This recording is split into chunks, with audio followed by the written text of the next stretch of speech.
Bismillahirrahmanirrahim. Setelah iman adalah adab. Adab itu memperindah segala sesuatu.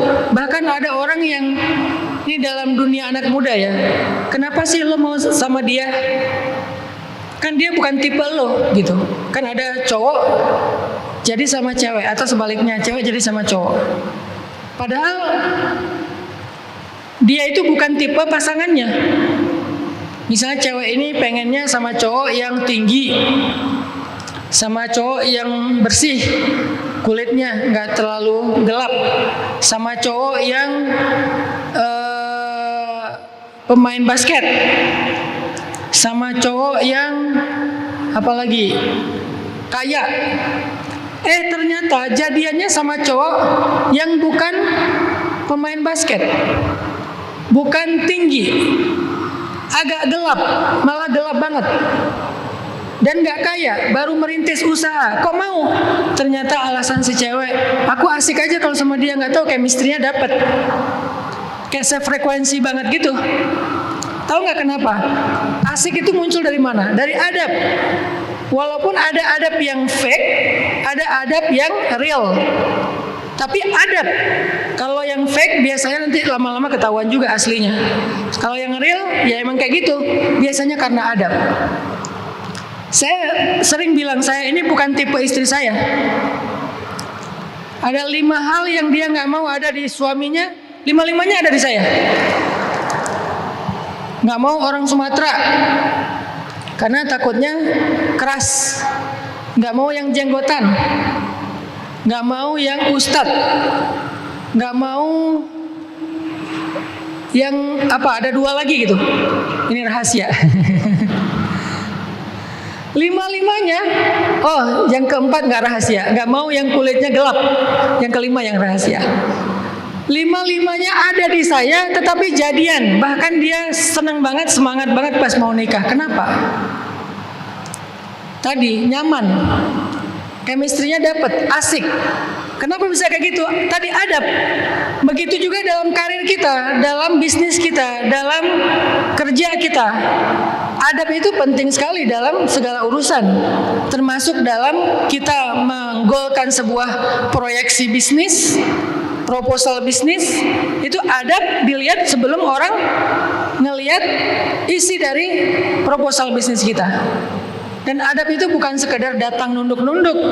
Ada tipe orang yang gak suka dengan cara seperti itu. Tapi adab itu adalah punya manner yang baik. Dari cara berpakaiannya manner, dari cara duduknya manner. Kan sekarang ada istilah kalau lagi makan itu ada table manner ya. Table mannernya kayak gimana? Terus kalau lagi safar kayak gimana adabnya?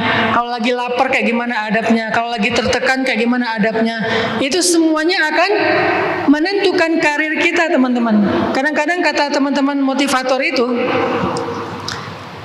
beberapa presentasi proposal bisnis itu dilakukan di meja makan. Sengaja klien meminta presentasi proposal bisnis dilakukan di meja makan, bukan di ruangan yang AC, meeting room, pakai layar, bukan, di meja makan. Kenapa? Karena klien itu pengen lihat mannersnya orang tersebut di meja makan kayak gimana. Dan ada beberapa hal yang dia catat. Kalau begini berarti orangnya begini, kalau begini orangnya begini. Sehingga dari situ dia bisa menilai apakah dia layak mendengar presentasi proposal bisnis ini. Kalau layak maka dia akan dengar. Kalau nggak layak dia bilang udah tenang aja, ngomong bisnis mah nanti aja, yang penting sekarang kita makan-makan. Itu tanda-tanda ditolak gitu. Tapi kalau dia setuju, ya udah sekarang saya pengen dengar ada proposal bisnis apa. Cerita kalau bagus ya dia terima, kalau enggak ya dia tolak. Tapi penentuannya di awal dengan mannersnya kita.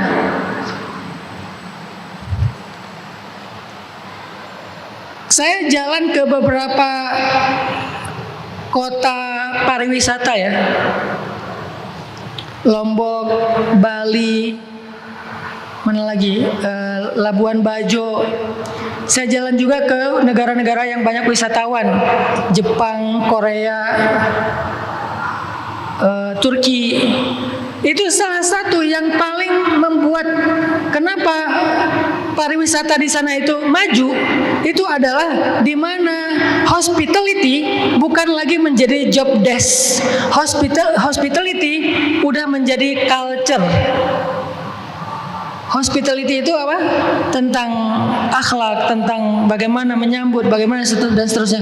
Itu bukan lagi tentang job desk di hotel. Bukan lagi job desk petugas resort. Tapi hospitality udah menjadi culture masyarakatnya. Sehingga ketika hospitality menjadi culture masyarakat, pasti tempat itu akan sukses dengan pariwisatanya. Itu kan terjadi kan di tempat kita, terjadi di Bali, terjadi di beberapa kota-kota pariwisata.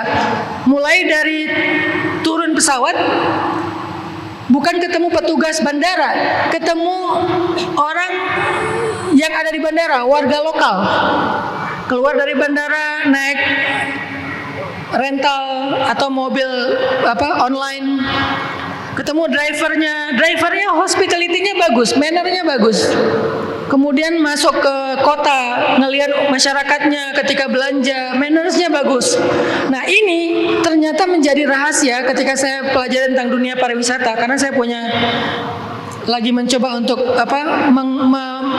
mengkombinasikan ya, mengkolaborasikan antara pariwisata dengan dakwah.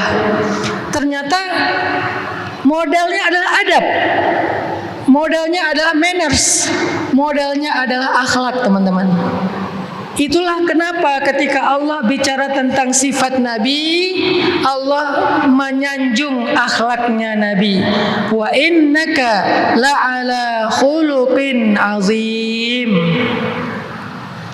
Ternyata modal kesuksesan Nabi dalam dakwah akhlak yang azim, bukan orasi yang menggelegar. Allah nggak mengatakan Nabi itu orator, walaupun beliau sangat mampu untuk itu. Allah nggak mengatakan Nabi itu seorang yang keras, walaupun beliau lebih dari itu bisa.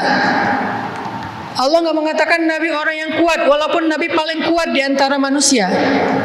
Allah nggak mengatakan Nabi itu orang yang pemberani, walaupun Nabi itu paling pemberani di antara semua laki-laki di muka bumi.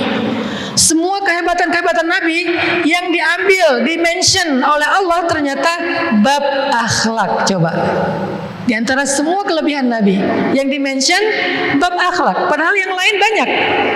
Nabi pemberani, Nabi itu ganteng. Kurang ganteng apa Nabi? Emang lebih ganteng mana Ustaz? Nabi Muhammad dengan Nabi Yusuf. Ini biar tahu ya gantengnya Nabi Muhammad kayak gimana.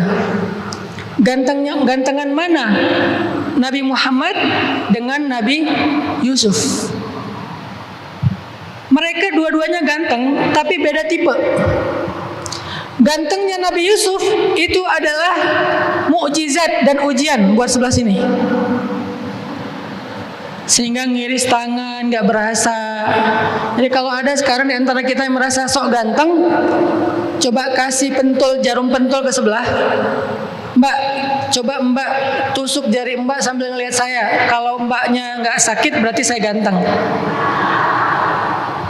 Kira-kira sakit gak? Udah pasti sakit, artinya nggak ada yang ganteng. Udah kita biasa-biasa aja. Jangan merasa sok ganteng. Karena ukuran gantengnya Nabi Yusuf, iris tangan pakai pisau yang tumpul, karena itu pisau buah tumpul, tapi sampai berdarah, artinya kan ditekan banget ya. Itu nggak ngerasa sakit karena memandang wajahnya Nabi Yusuf. Gantengnya mukjizat dan menjadi ujian. Tapi gantengnya Nabi Muhammad bukan mukjizat, akhlak. Sehingga nggak ada yang menjadi ujian terhadap gantengnya Nabi Muhammad. Nggak ada perempuan di Mekah yang tergila-gila kepada Muhammad seperti perempuan di Mesir yang tergila-gila kepada Nabi Yusuf. Tapi gantengnya sama. Itu keren tuh. Gantengnya Nabi Muhammad tuh keren. Beliau ganteng banget tapi nggak jadi ujian. Ganteng banget tetapi nggak ada yang bikin orang itu sampai akhirnya lupa diri. Walaupun dua-duanya baik, tetapi Nabi Muhammad gantengnya emang istimewa. Kenapa nggak diangkat aja sisi gantengnya? Kenapa nggak diangkat sisi syujaahnya, keberaniannya Nabi Muhammad? Banyak kisah-kisah di dalam sirah Nabi Muhammad betapa beraninya beliau, lebih berani daripada Umar, lebih berani daripada Khalid, lebih berani daripada Ali. Ini 3 orang yang terkenal berani kan? شكرا هديت قلبي شكرا